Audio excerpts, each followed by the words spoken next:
демон, нахуяривай!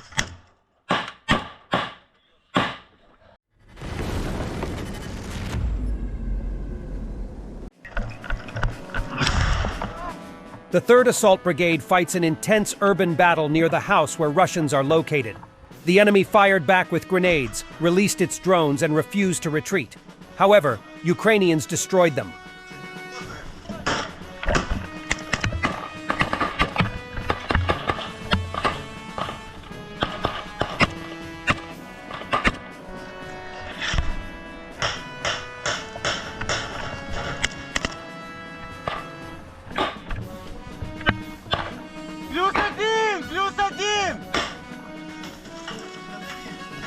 +1! Крой, демон, нахуяривай!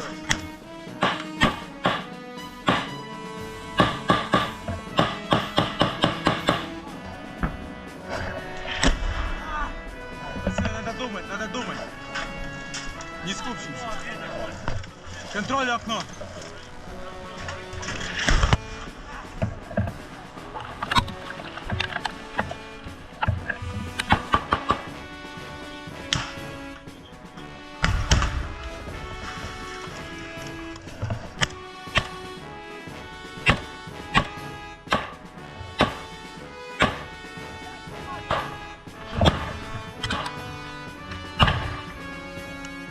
Бритва, я серфер на звездок.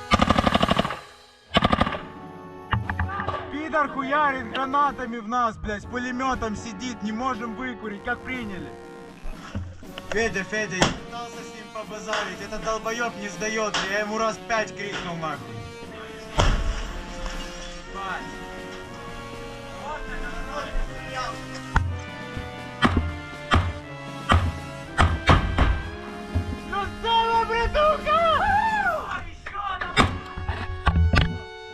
Да.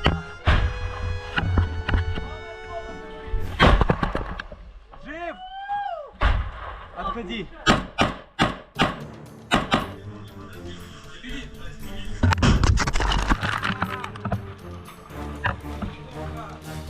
Дуда, по нам PPV очень плотно отработала, как принял. Да.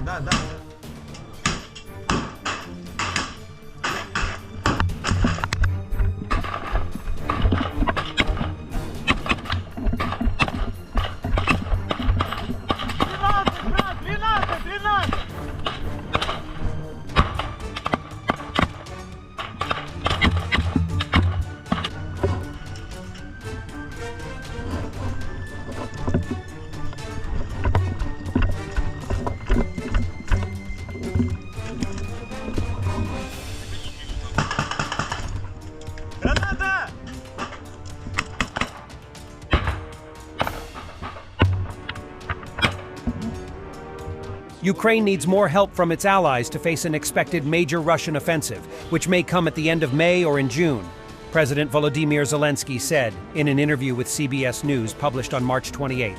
As Kyiv finds itself in an increasingly perilous situation in the war, Ukrainian military officials warned that Moscow may be preparing for a new major attack, mustering a force of 100,000 troops.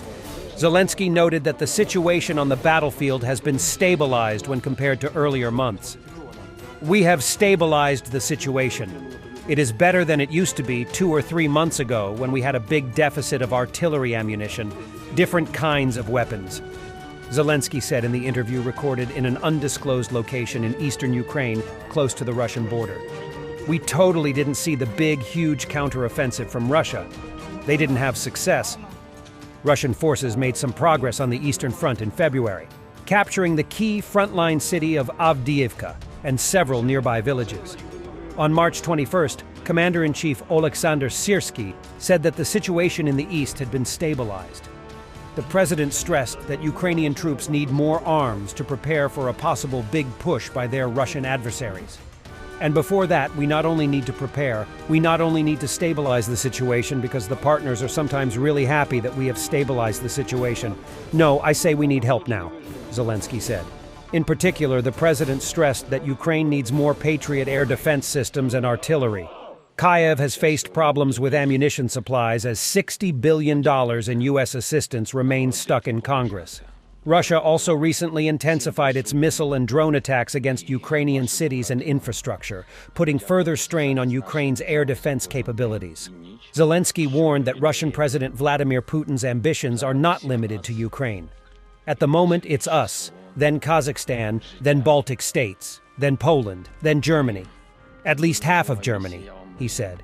This aggression and Putin's army can come to Europe, and then the citizens of the United States, the soldiers of the United States, will have to protect Europe because they're the NATO members.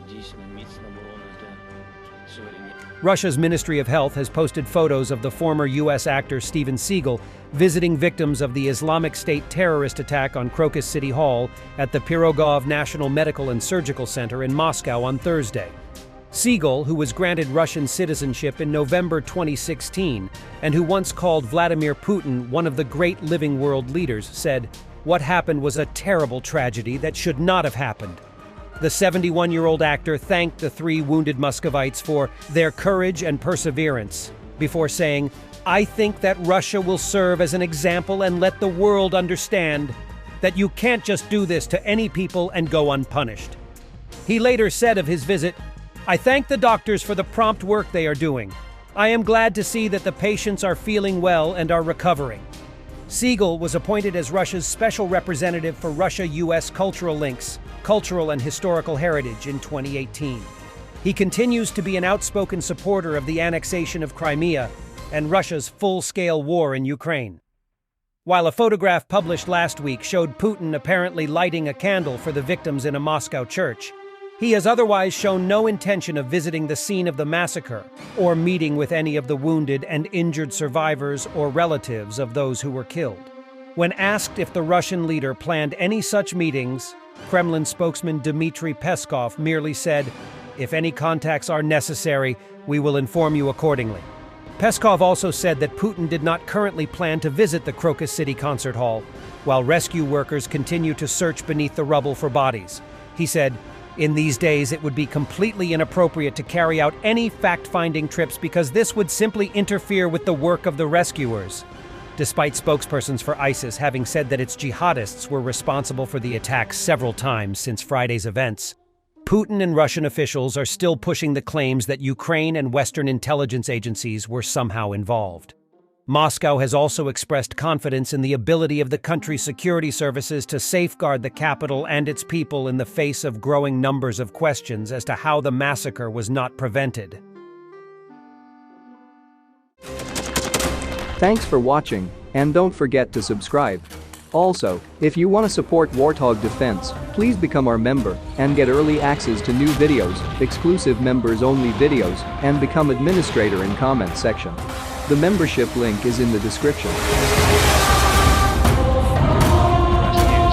every day. We had a guy last week at 6 rescues in 6 days. You know, he's doing the job every day.